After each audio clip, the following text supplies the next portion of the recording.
अस्सलाम वालेकुम dear friends, welcome to our channel dear expert sir. जैसा कि आप जानते हैं हम लगातार आपके लिए JKPSI में जो आपका पेपर आया था उसकी एनालिसिस करते हैं। उसमें रीजनिंग और क्वांटिटेटिव एप्टीट्यूड में आपके लिए लगातार शिफ्ट्स में पूछे जाने वाले क्वेश्चंस लाते हैं, उनका यहाँ पे सॉल्यूशन निकालते हैं।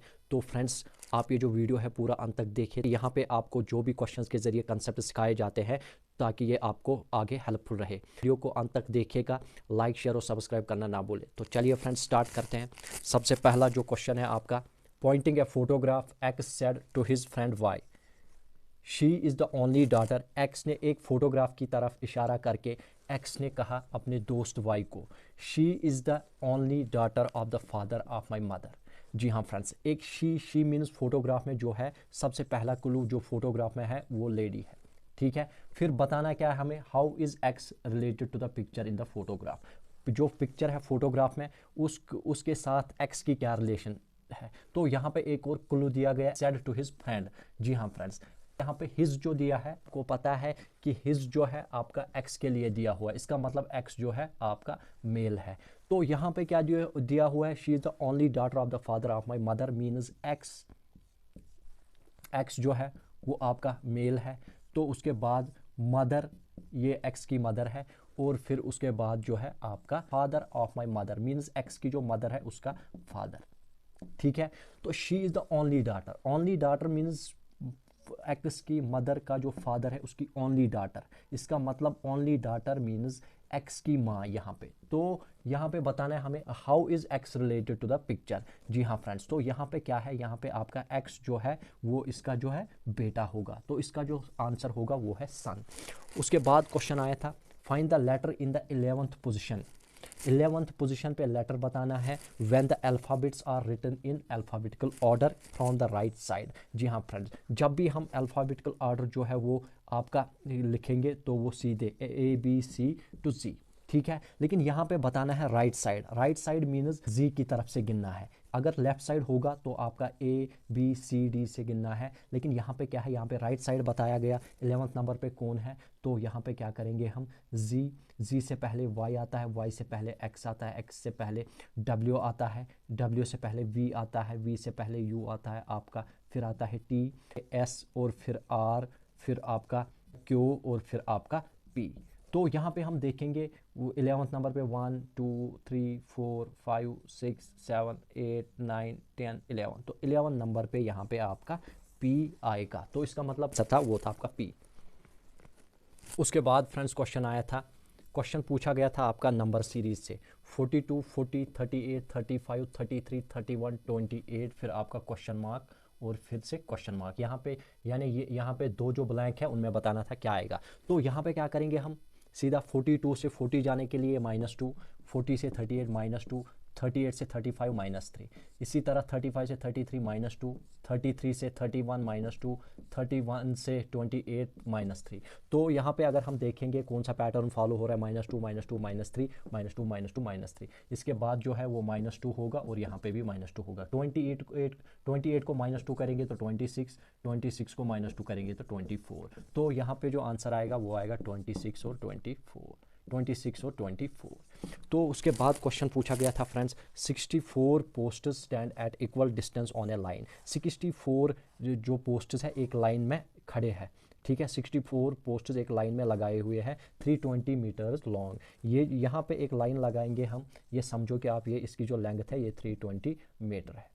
ठीक है, 1 post stands at every and only. 1 post means यहाँ पे भी एक पोस्ट है, यहाँ पे भी एक पोस्ट है।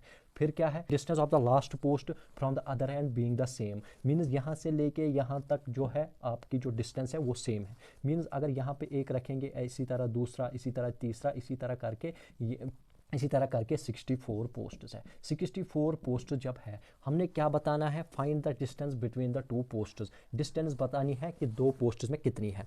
तो यहाँ पे अगर हम देखेंगे 2 पोस्ट्स के दरमियान इक्वल डिस्टेंस होगी, तो हम क्या करेंगे, total length divide by number of posts 64।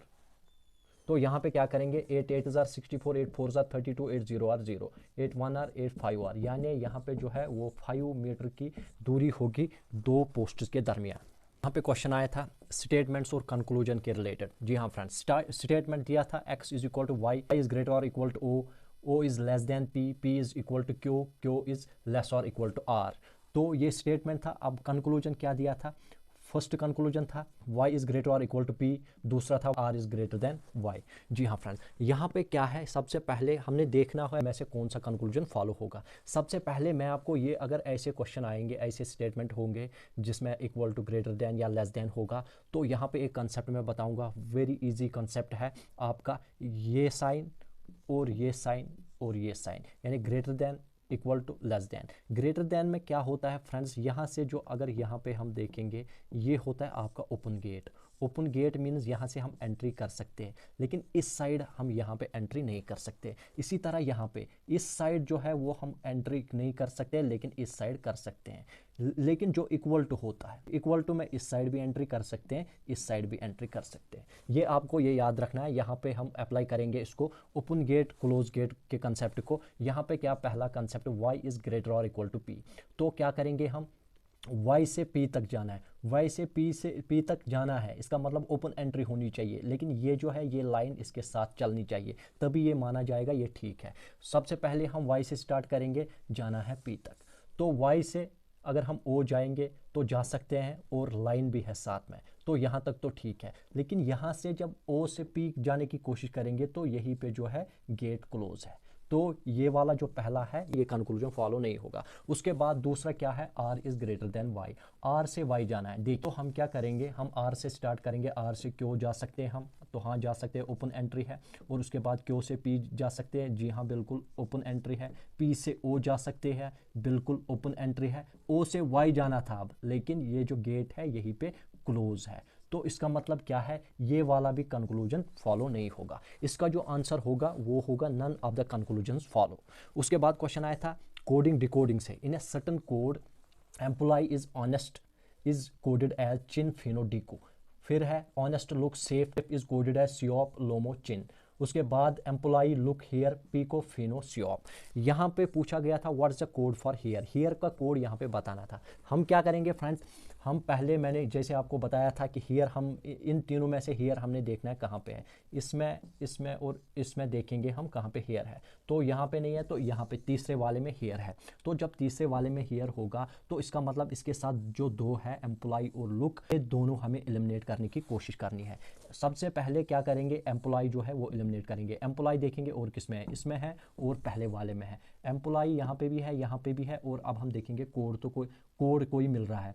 चिन फिनो डिको यहाँ पे है, पीको फिनो सियोप, यानी फिनो यहाँ पे भी, फिनो यहाँ पे भी, इसका मतलब एम्प्लॉय का कोड जो है वो फिनो आ गया। उसके बाद लुक है, लुक यहाँ पे है और इसमें है लुक। अब हम देखेंगे इसका डिकोड, सियोप लोमो चिन, यहाँ पे पीको फिनो सियोप, यानी सियोप यहाँ पे भी है, यहाँ पे भी है, इसका मतलब लुक भी एलिमिनेट हो गया, लुक का कोड सियोप है। तो फिनो भी आ गया, सियोप भी आ गया, अब बचा क्या, पीको। पीको जो है वो सीधा हेयर का कोड होगा, इसका मतलब पीको जो है वो हेयर का कोड होगा। तो फ्रेंड्स आई होप ये आपको सब कुछ अच्छे से समझ में आया होगा। इसमें एक एक क्वेश्चन में एक एक कंसेप्ट छुपा हुआ है। मुझे उम्मीद है आप बहुत सारी ऐसी एग्जांपल्स करेंगे घर में। तो अगर आपको ये वीडियो पसंद आए तो लाइक कर दीजिए। Thanks for watching our video.